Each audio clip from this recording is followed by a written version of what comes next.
Eiropas jaunatnes ziemas olimpiādē ir sācies hokeja turnīrs un pirmo spēli tajā ir aizvadījusi arī Latvijas U17 izlase. Pirmajā turnīra mačā mūsu jaunie hokeisti tikās ar Šveices vienaudžiem un piedzīvoja sāpīgu zaudējumu ar 1-5.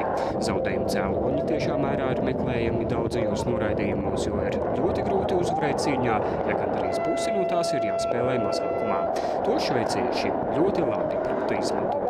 Šveice hokeja turnīrā jau bija aizvadījusi vienu spēli, kurā tika zaudēts Krievijai. Ar Krievijas U17 valstsvienību mēs spēlēsim jau trešdien.